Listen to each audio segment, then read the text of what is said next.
Alright guys, welcome back. CFP here, and this is Survival Living. So I want to cover a couple of alternative means of creating power, generating power for your home. Now I've seen the comments, which is kind of concerning to me, because I'm seeing a thought process that if the power goes out, I'm okay because I don't need lights. Your power coming to your home runs more than your lights. It cools your food in your refrigerator. It creates heat. It creates cooling in the summertime. Lights for security, lights for navigation around, washer, dryer, cooking. Power runs a lot of things. Medical devices, CPAP machines, things like that. Things that require power. So I want people to really think about how much power you use in your home. What are you really doing? I'm not talking about TV. I'm pretty sure we can all deal without TV and also the internet. But the fact is, having power is important, especially if the grid goes down. So what I've got here today, we're going to go through a couple different things, but we got our OKMO 1000. We've done a review on that. It should be a pop-up there for you. We've got a 100-watt solar panel here. We've got my adapters and things like that. So like I've talked about with the solar generators, this is an OKMO. We're affiliated with them. We're affiliated with a bunch of them because I actually like the solar power stations, the solar generator products. So this one here, and I do apologize for the wind, it has kicked up a lot. I've had a lot of bad storms here in the area. You can charge this using your vehicle. It's got a 12-volt adapter right here. And I'm sorry about the cats going at it. You've got a wall adapter. This thing here can be plugged into a generator or house adapter to charge up this system. Same with this. I can actually plug this into my generator using the 12-volt adapter and charge it up. Or we have solar. So this particular unit requires a Anderson connection, which is right here. Okay, using MC4 connectors going to the solar. So let me go and swing over here, guys. Very simple system to use. Plugs right in.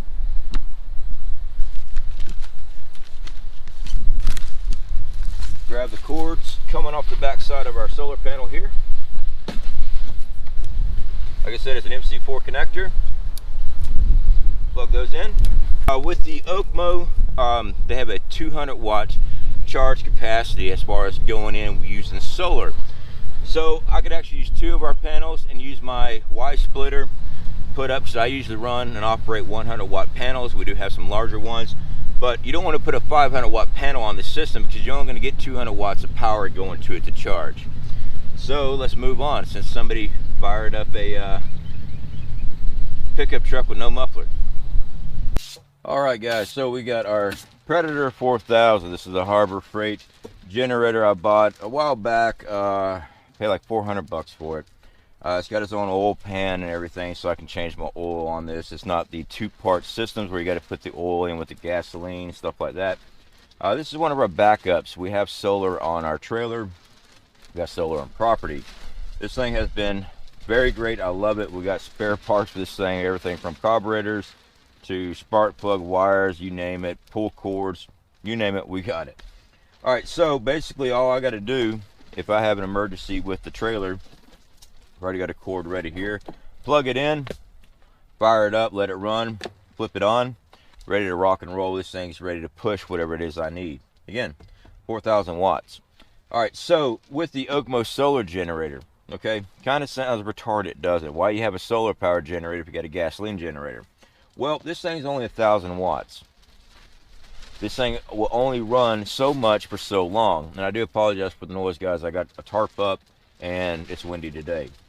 So when this thing runs down and I'm having to charge it up, or charge up the system, I can always fire up our generator. Now we have multiple different styles of solar generators, so it'll actually be a while before we actually do this. As you see, there are 4 outlets here. We can easily hook up 4 of these and start charging them up.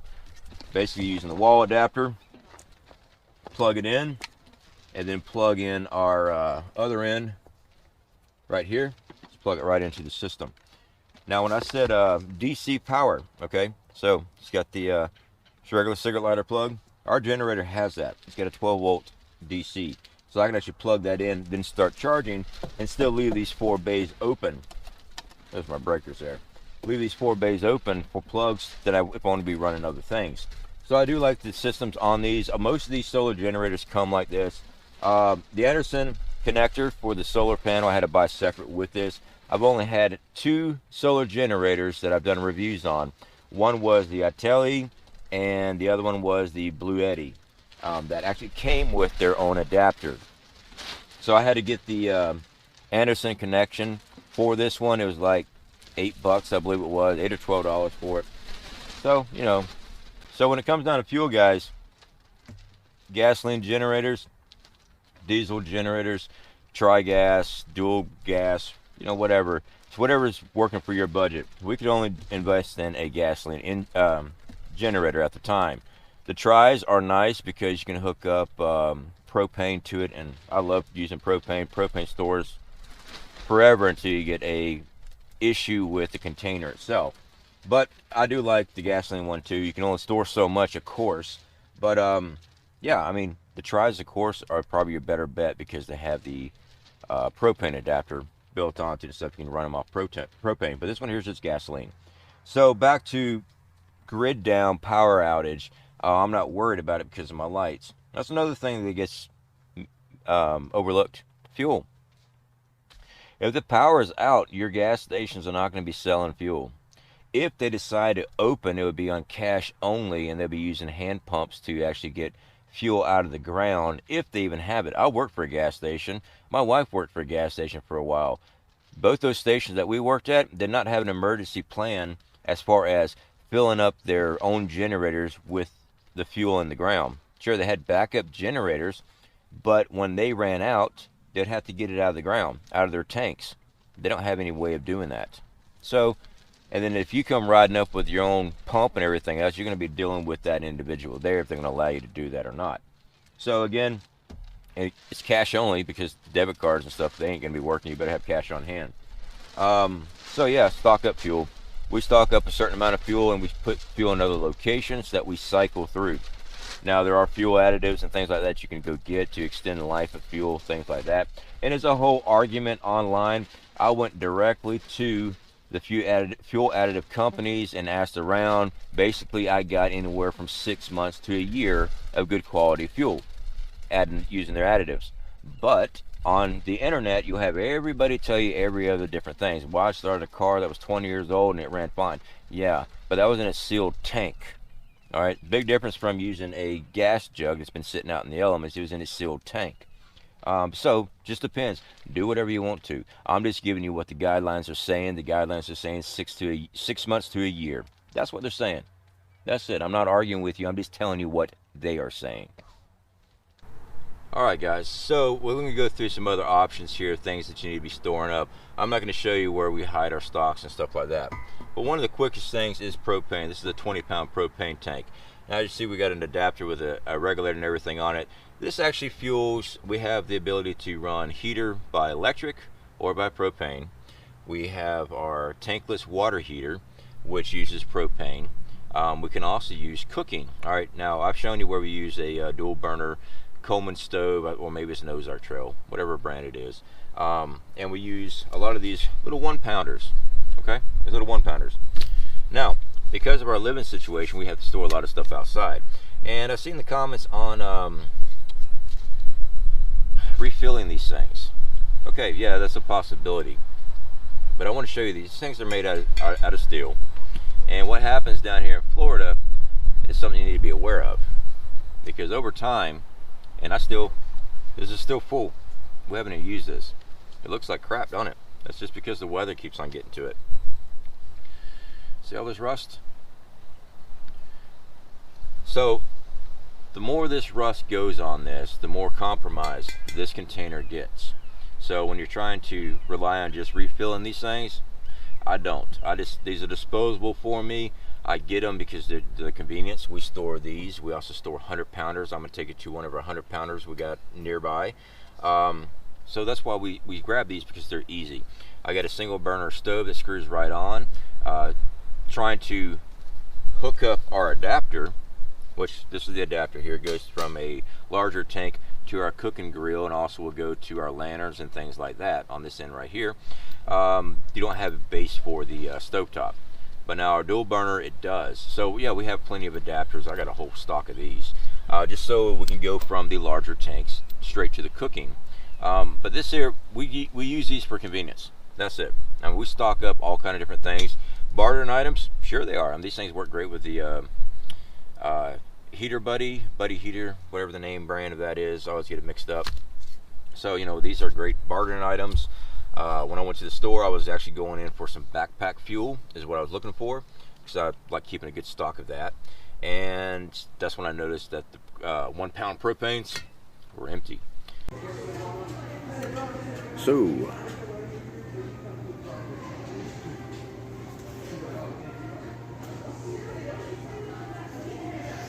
luckily we prepared. All right, so now we start getting to our larger tanks. This is a 100 pounder. This is one that we keep nearby for standby. We also keep others in hidden locations. I don't have all my preps in one spot. There's a reason for that. Either I have to evacuate out, or I've got to deal and try to cover a lot of different areas that, you know, I don't want everything in one spot if I get overran or anything like that. Something comes my way, I don't want to have everything sitting there, because then it goes into, well, I'll die in a blaze of glory. Well, if you got all your stuff in one spot, you're kind of left that you're going to have to. Me, I spread my stuff out in many different locations. That way I have access to getting to things. So this is a 100 pounder here. Is a great option. You can just hook up that propane adapter that I just showed with a 20 pounder. It'll hook right up to our gas grill. It'll hook up to our heater. Sorry guys, we had a gremlin in the camera again. So that adapter I showed with the 20 pounder, that is for our gas grill and our lanterns that use propane. That's what those are for.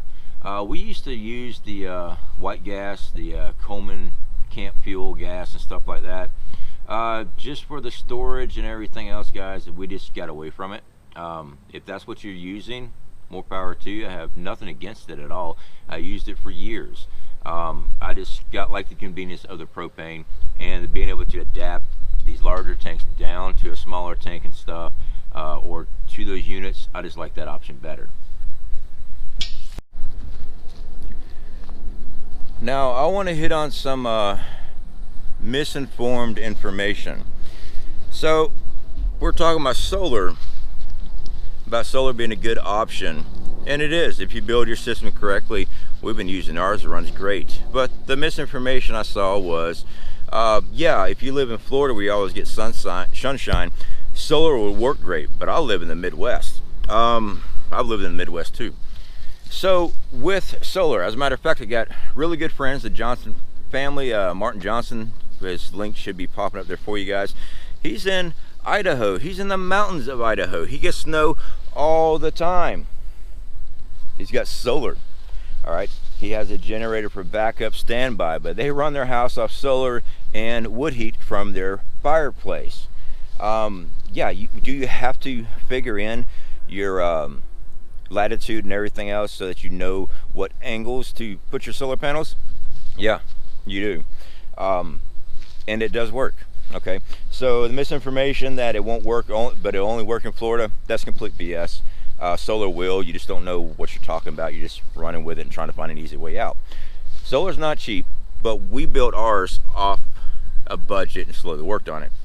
This right here, I've discussed this before. This is what's known as a solar farm. This is on family property here. This right here feeds the power grid, feeds that company. They make money off of that. My family member that allowed this to go on their property does not have power when the power goes out.